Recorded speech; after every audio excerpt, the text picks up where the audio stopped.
Tax extension was yesterday. Did you file your taxes? The stock market is crazy. It's out of control. People are down and worried. We're going to talk about the market. We're going to talk about creating wealth. And we have our journalist roundtable for this special live edition of the Armstrong Williams Show. Join us.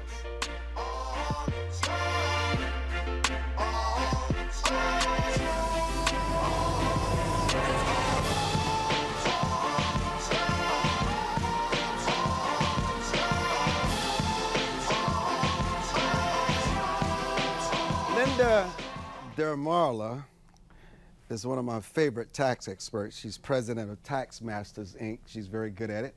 Douglas Ez, I think that's Ez. I have a hotel in Europe by the name of Ez. I think it's Ez. Is that Ez? Easy. Eze. Is that French? No, Nigerian. Nigerian. Oh, my goodness. Wow. President and CEO of Largo Financial Services, wealth strategist, financial advisor. And Gigi Stetler is the CEO of RV Sales of Broward County, one of the first female owners of RVs in this country. We welcome her. She flew all the way from Florida. And via telephone, America's money man, Jordan Goodman. Jordan, welcome. And I hear your echo in my ear, but it's okay. I hear you. All right, great to be with you, Armstrong, and everybody. Oh, there he is. Why do you think, Linda, that people resort to fraud, corruption, schemes, to create businesses that just fraud people? Why? And it's so easy to do it the honest way. No, I'm talking. No, I'm sorry. I want to ask Gigi. Linda's on my brain, but that's understandable. We were in a strong cast earlier.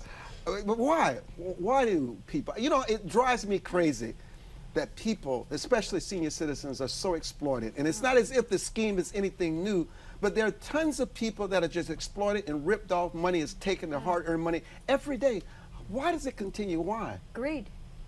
Greed is the American tradition, and it's an awful thing to say, but I think that we're individuals make themselves vulnerable, and I think if you tell somebody, oh, I can sell you stock in the Brooklyn Bridge, they want this quick gratification, and they believe, and they want, instead of doing things the hard way, they think that it really could happen, that they could really get rich quick, and things that are too good to be true usually are, and it gives you those vultures the opportunity to pick. I have to tell you, my brother Douglas is from Nigeria. You guys are king of schemes. I'm sorry. King of schemes. AD says, do not do that, which I'm going to totally ignore her. Why are so many schemes? It's amazing. I didn't even know you were Nigerian. But what is it going on? What happens in Nigeria? I mean, and they're scheming too. I'm sorry. What is it? Is it unfair? Is it an unfair characterization? Well, you know what? It is unfair, but because scheme didn't start from Nigeria, but I'm not here to defend that situation. But what happens is this, there's schemes going on all over the world. Nigerians just take it to the next level. I mean, I get those letters too that everybody gets. So nobody's is immune from that. But the thing is, why do you think the schemes continue to work? I know it's greed on their part, right? Like Gigi said, it's greed on our part. Right. But is there something? I can look at these letters. Yeah. I can listen to the phone calls, Exactly. and I just instinctively, I know this is a fraud. Exactly. Well, people are so, like she said, gullible. They're gullible. They want to make money quickly. They don't want to work. In today's world, everybody wants the microwave money. They want to get in, make money real quick. They don't understand the importance of hard work and doing what it takes. Like myself, for example, I mean, I came from Nigeria.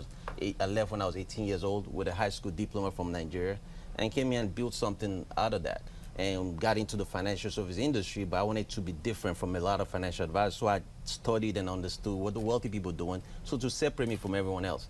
So, like everything else, I mean, you gotta put in the hard work and make it work. But most people don't want to do that no more. Here's the question that we should ask. The one thing, it doesn't matter whether you're talking to kids, adolescents, Right. adults, grown people. One of the things that they regret, that they always want, people want to be rich. Right. People want money. I mean, it is amazing to me that across the board, everybody wants to be rich. Now, people think I'm rich. Seriously. I'm not going to say one way or the other. But people, just the fact that people think that I've got moolah, They want to get together with me. They want to hang with me. I don't know if they think something's going to rub off, but if you, I mean, look at the Kardashians, look at the athletes, look at the entertainers. People crave for these people, not just because they're famous, it's because of the toys that they have, the bling that they show, like that beautiful gold you have around your neck. But why? Why is there just obsession with money? I think it's because everybody wants it to buy more items and things, but they don't think about being happiness or having good health, which are much more important. Money can help you with your happiness and health. Don't kid me. Oh, come on now. Let's not get carried away here. I'm not saying it's a bad thing. Right. But all things in its proper perspective, and you got to respect it. But what is it, and why is it so difficult for so few to reach that pendulum of wealth? It really is. You have to want it. You want to have a passion for what you do and what kind of work is going to make you rich. You got to stop with these sound bites. You got to keep talking. That's very true. You find something you do, find something you really enjoy. Like I found taxes, and it's been my passion, and luckily I get paid for doing it because I do it for free, but don't tell my clients. So if you find something like real estate, look what it's done for you, Armstrong.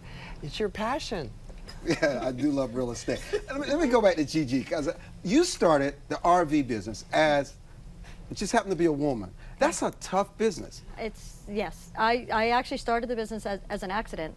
A stepfather, a friend of my mother's, he had bought a piece of property with a bunch of RVs on it, and he wanted to develop the property. And I had just finished another project that I was doing. I was 24 years old. And he said, get rid of these RVs so we can develop the property. The next thing I knew, I was buying another one and selling one and taking an order, and I built it into an empire. So it was an accident. But I showed up my first dealer meeting with a bunch of good old fat cat cigar smoking guys sitting around the table, and I showed up as the new dealer on the block. You know what? You were on the profit. No. No. Were you on the profit? No. Were you connected to the profit? Well, Marcus Lemonis from the Profit right. and we are competitors. He and I are in the same space, Right. Camping World. He owns Right. Camping World. I own RV Sales of Broward. In 2008, my business was booming when everybody was crashing. And Marcus Lemonis, this was prior to the show, he called me out of the blue sky. I've never met him. He says he wanted to buy my store. And I wasn't for sale. And I thanked him politely and moved on. The next thing I know, I was getting sabotaged, and I didn't put two and two together that it was him. So every time something would happen to me, he would call me, and he'd say, oh, I hear you're having trouble with your manufacturer. I have connections. I can help you. Then I said, no, thank you. I get a call another month later. I had a default letter from General Electric that I was in default for $2.9 million, and I wasn't in default. So the only call that I got was from Marcus. He calls, he says, so I hear you're having trouble with your finance company. I could help you. I says, no, thank you. I can take care of it. So why would he sabotage you? This is interesting. Because I said no. I'm No a to woman. Because I didn't want to sell my company, because I'm a woman, and I said no to him. So you talk about the Me Too movement on the sexual side, the Me Too movement on the corporate bully side. He is a corporate bully. And I said no. So he went on a personal mission to take it anyway. So on September 11th of 2008, he showed up, well, General Electric showed up with 11 tow trucks and a whole bunch of sheriffs, and they took every single thing I have and left me $11.5 million in debt after I'd built a $20 million empire with a 10th grade education. And just because I said no, he took it anyway, and it all ended up in his possession. So I filed a lawsuit, and that's still pending. So when you ask me about being on the Prophet, it's just funny because he's not the prophet, he's the false prophet. And I will prove that he is the false prophet. Now, you know, there are two sides to every story. We've not heard his story, of course. I've got to be fair here. I just find it fascinating. Why would he target you?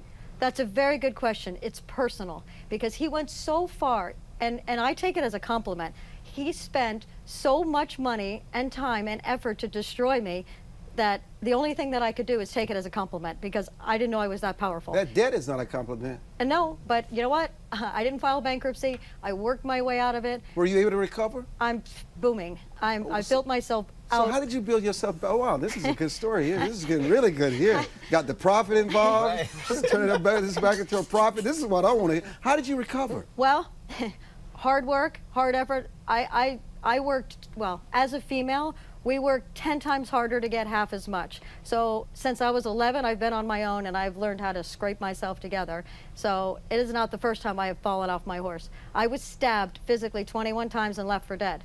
So if I can survive that, whatever Marcus threw at me. But what is it? What is it? I love this story. What is it that you have, though? That you refuse to die, you refuse to shut down, and you build better than before. What is it? People need to understand what that is. I consider myself as the unsinkable Molly Brown. Unsinkable Molly Brown. And Brown. you're a fighter. And I'm a fighter. I kind of grew up on the streets, and my father disowned me. My mother was a basket case sort of thing, and although she still lives with me, and you have to forgive to forget, and I wrote my first book. Actually, it was funny. My first book, my first book, Unstoppable: Surviving is Just the Beginning. I wrote that to help others to figure out how to navigate and pick themselves back up, because you will fail. You will fail and fail and fail and fail. Now, you just maligned the prophet on national TV. You're not worried about him coming back to sue you for defamation of character. It's the truth. You cannot sue somebody for, if it's the truth. We're in litigation. It's all public record. Every single thing. I just had to ask the question. Everything I talked about. This is not something. We'll be back. Don't go away. This is definitely the Armstrong Williams Show.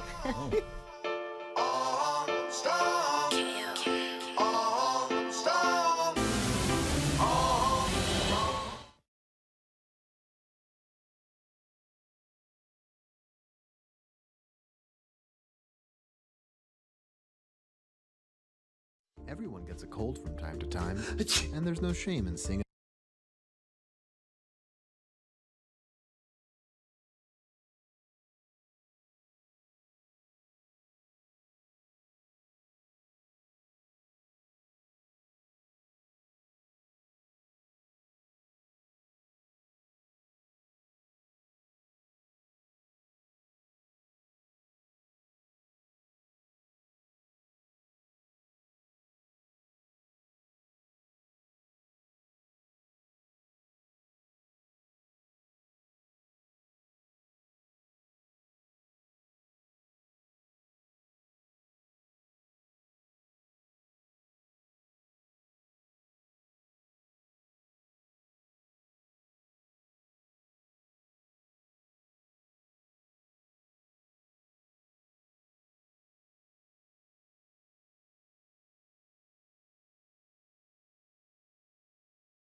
Everyone gets a cold from time to time, and there's no shame in seeing a doctor. Just like the common cold, most people will struggle with anxiety and depression at some point in their lives, and there's no shame in seeing a therapist. Larker is a new free app that connects you with a licensed therapist from the comfort of your own home. Just download the app, pick a therapist, and have a live video session right on your phone. Larker, on-demand mental health care.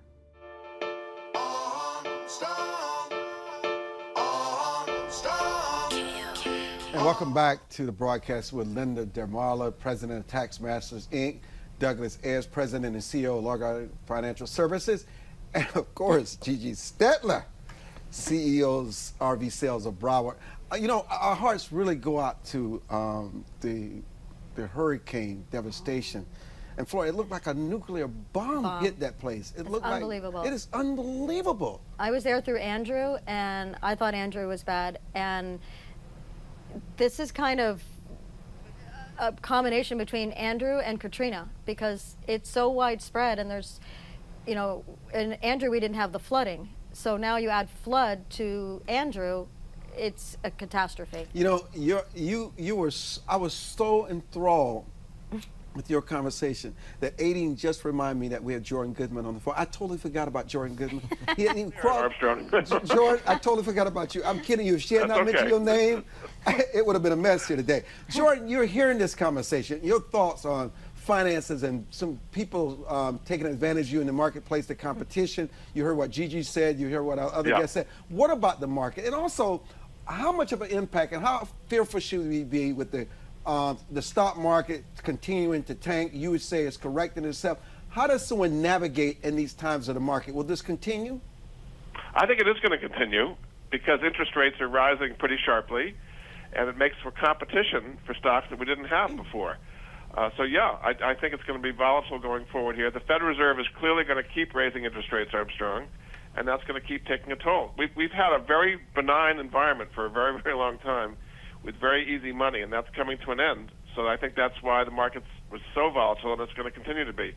So you got to have a long-term view and not get caught up. It's easy to panic, and a lot of people are panicking this week. But in retrospect, you always regret panicking. So that's not a good idea. Lynn? I agree 100%. Wasn't it Baron Rothschild who said the time to buy is when the blood is running in the streets? Now that meant a war, but actually the time to buy is now when everything is on sale. It's a fire sale. It's a fire sale. Yes, Yeah, yes. and- Well, not yet. I mean, the fire has begun. I think there's more fire to come. But, I mean, remember, we were hit all-time record highs 2 weeks ago. So it's not as though we're a lot of stocks are way down, but we're coming off of incredible peaks just very recently. You know, this market has been booming since 2008, and I know many people are probably up 70% in their portfolio. They're going to probably drop. How much? I know we probably dropped about 4 or 5% right now. Jordan, how far do you think the drop could be? What should people anticipate? Well, I mean, your overall indexes are down, but some individual stocks are down 20 to 50%, and particularly the companies that had been the highest flyers have been down the most. Companies like an Apple or Salesforce or Google or Facebook or Amazon. I mean, Amazon hit over $2,000 a share, and now it's down $300 a share, something like that. So, $300 a share? This yeah, is why you need to be diversified. Amazon's way down from where it was. Was it overpriced in the beginning? Was it a lot of hype? Well, there's definitely some hype. I mean, Amazon's kind of a special case because they do have profits now, but their price-earnings ratio is way, way up there compared to a traditional kind of company. But they're taking over one industry after another, so that's why people are willing to pay a high price for them. And now the next thing they're getting into is healthcare. They got into food with Whole Foods. So it's a kind of a special situation that people value very, very highly. And Amazon is down 300. It's at 1,700 now. How does this Yeah, right. all fit into the tax system? You know, a lot of my clients get worried when the stock market goes down because they have their money invested in their 401k at work, Right. or their solo 401k if they're self-employed. And I keep telling them, just sit tight. It's going to get better. And if it doesn't, the longer you wait, the better it's going to get. I mean, this is the best reason for diversification. You don't want to put all your money in one stock. And of course, real estate is always a good thing to diversify in. Your favorite subject. And real estate is besides broadcasting, real estate is certainly my favorite investment. But look, Douglas, you're a wealth advisor, you're a wealth manager. You know, this spike is a blessing to somebody if they know how to take advantage of it. I've known people all through these markets that have created substantial wealth when the market is continuing to tank. Right. So most of the people that make money in the market are people that trade. Now, for folks that are dependent on the market for their retirement, which is unfortunate that the government actually uses that for so many people, the 401k markets, what we do with our company is we focus on alternative investments and things that will make sure our clients don't lose any money. And what I tell people is this, when you look at the stock market, especially for business owners, you don't want to take your profit and go give to somebody else's company. And when the market starts tanking, you lose, the economy's tanking, you're losing. As a business owner, my thing is I want to have my money in safe investment because I'm already taking a lot of risk in my company. So why don't we look at alternative investments that have been around for hundreds of years, that's proven. I'll give you an example. J.C. Penney, back in 1923, when the stock market crashed, the Great Depression, he had an alternative investment, and we call it private reserve, using a life insurance contract. And he was able to pull money out of that contract to save his company while everybody lost money. But most people are not familiar with it. So one thing that we try to do is educate people, because you cannot play in this game if you don't know the rules. So many people jump in the market and they don't even understand what they're getting involved in. And she mentioned the 401k, which is great. The only problem is who's educating the employees about their 401k. Most people talk to their coworker. What kind of what stock do you have? What do you have in it? Nobody's helping them. And the government got rid of pension plans and introduced 401k to the American people. And now so many people, I always ask this, how many people have ever retired that you know off of a 401k that lived out the rest of their life without going back to work at Walmart and McDonald's at 65? That's crazy. While A lot of people haven't saved close enough. You're right. They haven't saved close enough. They're getting to retirement. Well, 401k is about all they've got, but it's not enough to keep them going for 20 or 30 years. You're exactly. right. Think about somebody right now that is 60 years old and the market is about to crash. And what's he going to do? How many more years? It's for a dip in the market. It's going to take at least 10, 15 for you to even recoup your money. So, but there's a lot of alternative investment. That's the great thing about America, and that's why I love this country so much, because there's a lot of alternative. You just got to have the right people to work with and to help you. You got to be educated. We're going to quickly go to a Caruso Foods package, and we're going to go to a break, and we're going to come back with more of this conversation. I'm Armstrong Williams, and we're talking about America's money.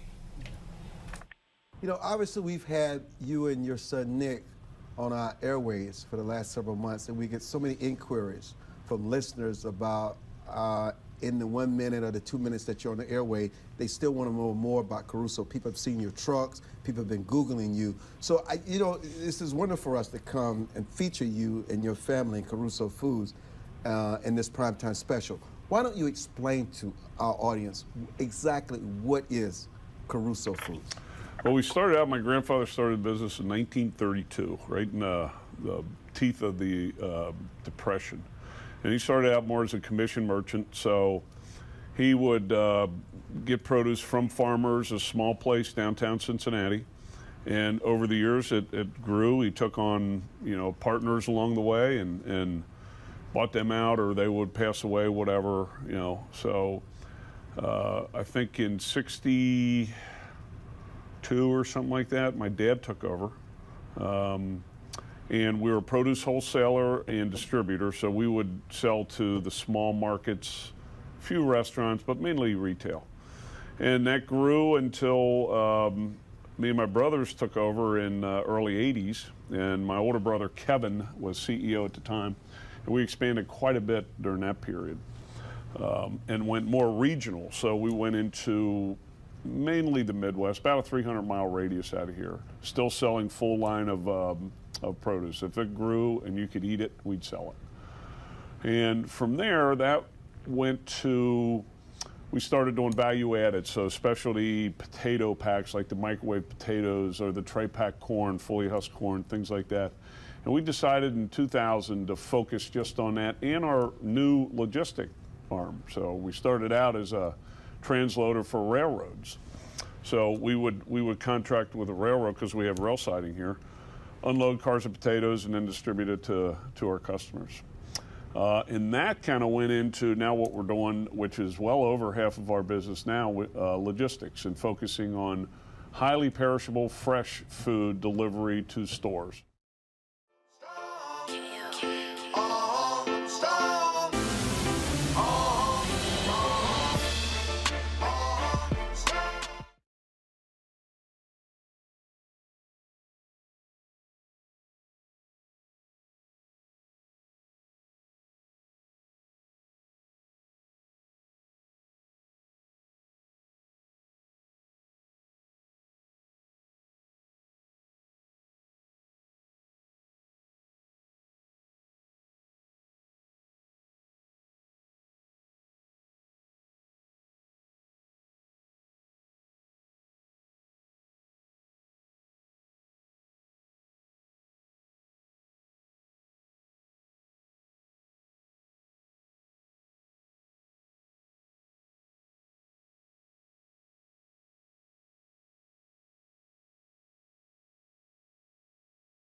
You know, I find it fascinating that Gigi Stetler came in from Florida today to do the show, but you fly back to Florida today because you do most of the emergency housing for FEMA. Yes. Talk about that. Not so much FEMA anymore because they had so much controversy with the back in Katrina with the formaldehyde and this and that, so they're kind of leery on the RV as emergency housing. I do a lot with the state and the insurance companies. So if you think about it, and your house is destroyed and you can't, there's no place to relocate, so we bring trailers, motorhomes, put them on your property, hook you up to a generator, and you live right on your property while you rebuild. It's, you know, and it is paid by insurance, but it's, you know, think about it. Could you imagine relocating yourself 100 miles away when your kids go to school and your work, and it's impossible. So, you know, to have a camper right in your front yard and you live there while you're putting your pieces back together. That's a blessing. Jordan, what is the best formula for people to create? Not very few people they're going to create intergenerational wealth. That's just not going to happen. So let's be realistic. What is the best formula for people to create financial stability for themselves, where they don't get into the right habits? You know, a lot of people in the wrong habits, Armstrong, and certainly saving on an automatic basis is a good habit. Put 100, 200, 300, whatever you can afford, automatically into a mutual fund or an individual stock, something where you can make it grow. Because if you don't put it aside, nobody's going to put it aside for you. Certainly max out the 401ks at work and have your money work for you. A lot of people have money sitting in the bank earning zero, basically, and that's not going to get them ahead at all. So you got to create the right habits to create success. How can people use the tax system help them create the stability? Because they see the tax system and Uncle Sam as the enemy, and it's not. No, it's not. It's your friend. Let's say you have someone who's deciding whether to put $100 a month into their 401k. That $100 a month is going to save them federal and state tax, probably between 30 and 40%. So you think you're going to lose $100 a month out of your pay, but you're really only going to lose $60 or $70.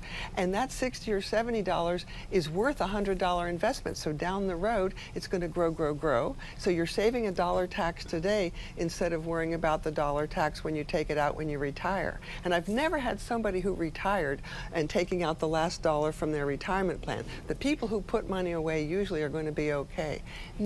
Over 90% of all presently retired Americans right now cannot survive on a month-to-month basis without a check from welfare, their church, their children, or Social Security.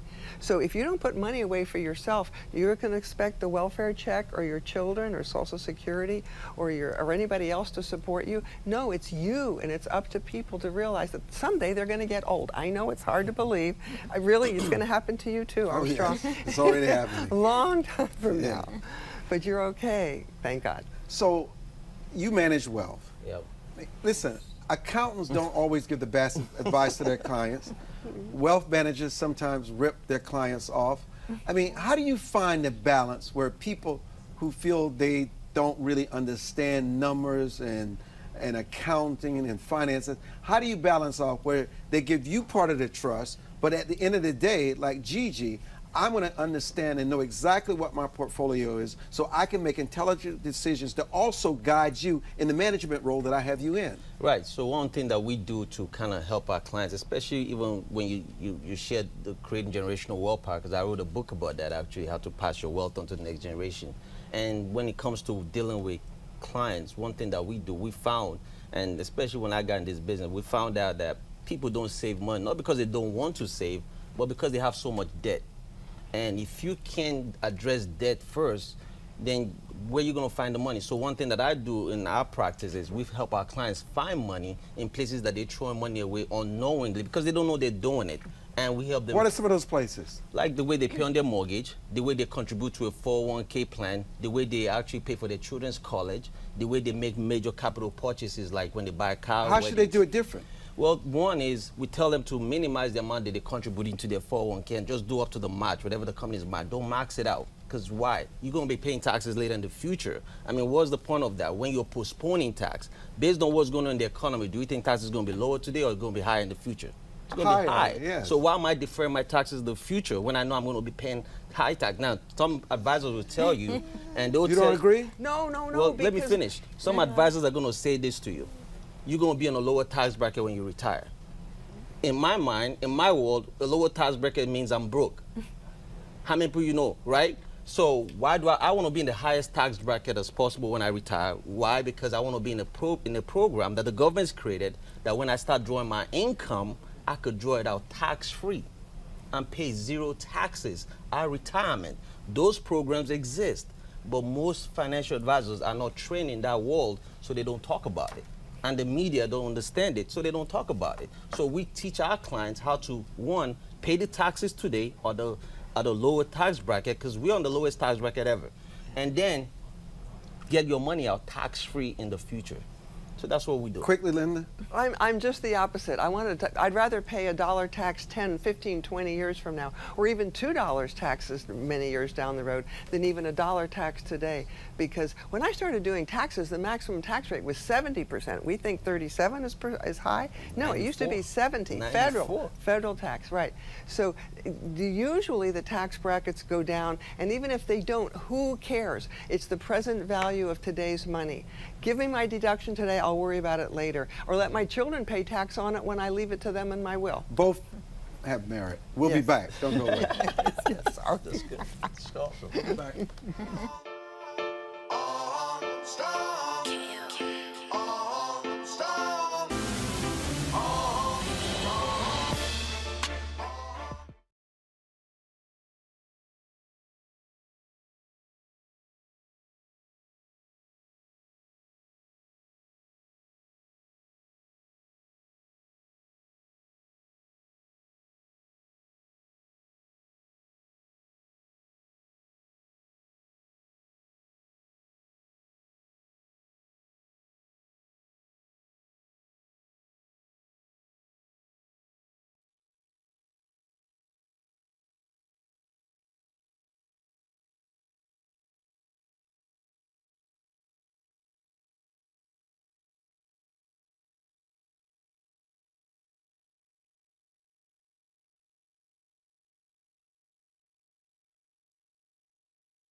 During the break, you were responding to what Linda and Douglas had to say. I'm very interested in your response live because I'd like for Jordan Goodman to respond to it. What were you saying? Well, I'm more on Linda's side, actually, in this case. No, Jordan, just wait a minute. I want to hear Linda's response because I don't know if you heard it or not, but Gigi's repeat it to our audience. Well, I'm thinking way outside the box. You know, I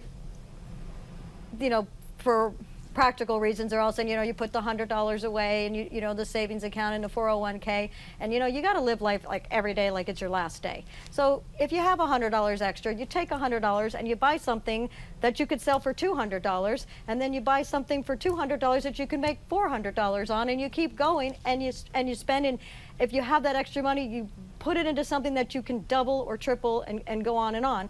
And because otherwise, if you don't live every day like it's your last, so what? You have all this money in your 401k and you drop dead? What does that do? So you buy life insurance for your kids, so you make sure your kids are well provided, which my son is provided. I'm probably worth more dead than I am alive. But I'm living my life, and I'm living the dream. I have no money set aside over there that doesn't do anything for me. I need money to make money. So you know, my money makes me money. So why would I put it away and not see it in this world? And you know, I'm gonna eat filet mignon, and I'm gonna drink Dom Perignon, and I'm gonna enjoy life, because that is what I live for, and that's what makes me work hard. So you guys can talk all you want about saving here and saving there, and you know what else? My best investment, the only investment that I make, is long-term health insurance, long-term care. So if something happens to me, I fall off my horse and injure myself and I can't work, you know, I make sure that I can live off of what I need to live off of, and I pay a policy, and that's my only investment. Jordan, is this situational? Yeah, it is, but I think most people are going to live a long time. That's what you should bet on, and therefore you've got to have your money grow. And as we said, a lot of people getting to retirement have put aside almost nothing or very, very little, and the reality is they have to, as Linda was saying before, you have to depend on your kids or welfare or something like that. You don't want to be in that situation. So, yes, have a good life now, but put something away and have it grow for yourself, because otherwise you're going to end up in retirement with almost nothing. You know, your RV business is fascinating. Is it nationwide or just basically for the state of Florida? Well, RV Sales of Broward is a Florida company, and I've always tried to figure out how do I bring my 32 years of knowledge throughout the nation. So I started a company called the RV Advisor, and it's a combination between Angie's List and Home Advisor. So because the industry's in trouble, and you know, backing up for a second where you were talking about the economy and the stock market crashing and all of that, and good news, because the RV industry is the trend set to the economy, and we're on fire. The business is booming. The industry is on fire. Why is it booming?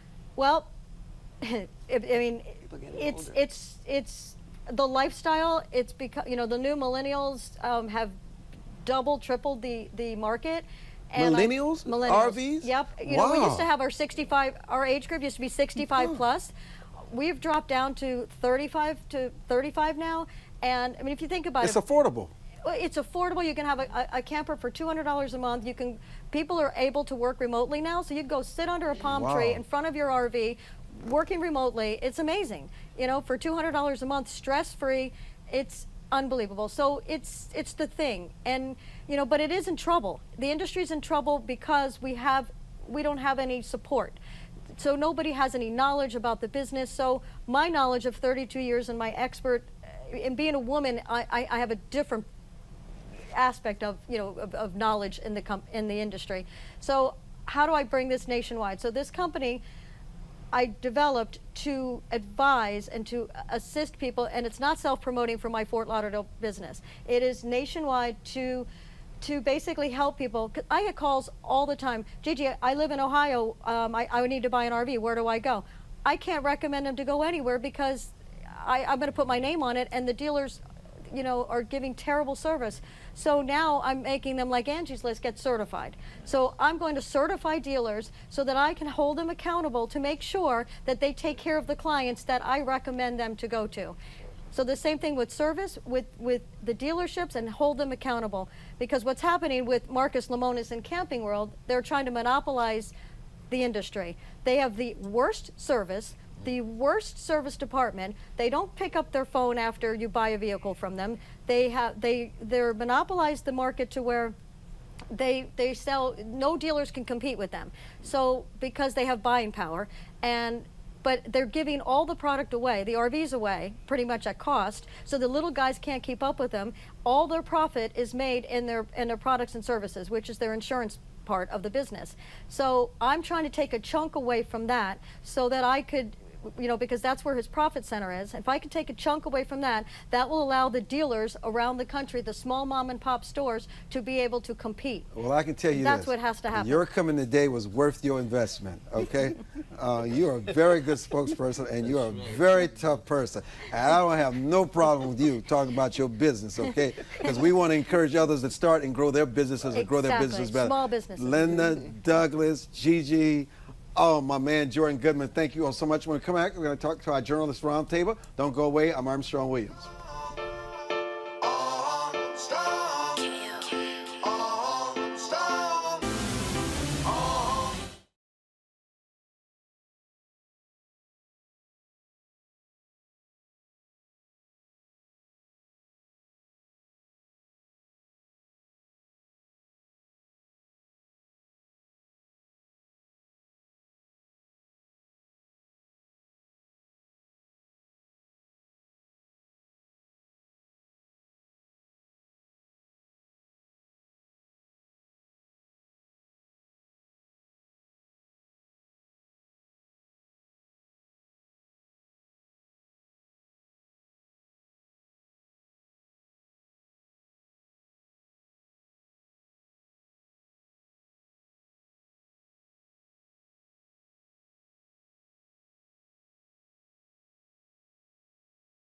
As a home buyer, you need a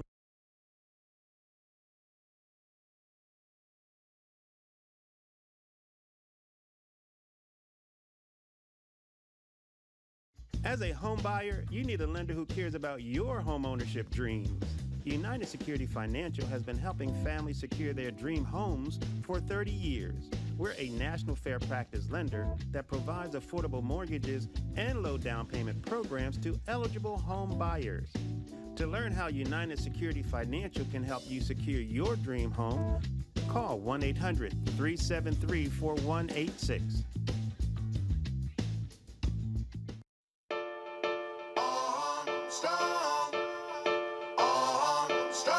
Kanye West held court at the White House in the Oval Office earlier in the week, and boy, it was something to see because President Trump was just absolutely speechless. William Riccadella with the social media strategist with the Daily Caller, and Eddie Scarry, politics media at the Washington Examiner, and Gianno Caldwell, founder of Caldwell Strategic Consulting and Political Analyst, are joining us to talk about Kanye and much more. But I want to go to the tape. I just got to go to the tape. Come on, let's go to the tape. Let's just see kind of what Kanye as Yeezy. Here we go. Here we go. The reason why they imprisoned him is because he started doing positive for the community. He started showing that he actually had power, that he wasn't just one of a monolithic voice, but he could wrap people around. So there's theories that there's infinite amounts of universe and there's alternate universe. So it's very important for me to get Hoover out because in an alternate universe, I am him. And I have to go and get him free because he was doing positive inside of Chicago, just like how I'm moving back to Chicago. And it's not just about, you know, getting on stage and being an entertainer and having a monolithic voice that's forced to be a specific party. You know, people expect that if you're black, you have to be Democrat. I've had conversations that basically said that welfare is the reason why a lot of black people end up being Democrat. They say, you know, first of all, it's a limit to amount of jobs. So the fathers lose the jobs and they say, we'll give you more money for having more kids in your home. And then we got rid of the mental health institutes in the 80s and the 90s, and the prison rates just shot up. And now you have Chirac, what people call Chirac, which is actually our murder rate is going down by 20% every year. I just talked to the superintendent, met with Michael Sachs, that's Rom's right-hand man. Here's what I want to understand. Gianno, let me make sure I'm hearing you. Are you on the line? I am. Okay, good. Thank Here's you what I for don't understand. I want to welcome all of you. You know, it's amazing to me that they said the president should have cut him off, which he could not have. This was not planned. It was just to be a photo op like you do with anybody in the Oval Office, and then they were going to have lunch. Kanye decided to be Kanye. All of a sudden, they said this is humiliating. I just find it amazing to me how the media try to condition us on how we should feel about this interaction between the president and Kanye. And then the New York Times write the story that the New York Times has said that half the White House staff were embarrassed that the president was put in a situation like this, and other White House staff like Jared Kushner said it was okay. And then the president goes on the campaign trail last night praising Kanye West. I mean, what is wrong? I mean, who gets a chance to sit down with the president of the United States in a setting like this, especially, he just cannot win. The president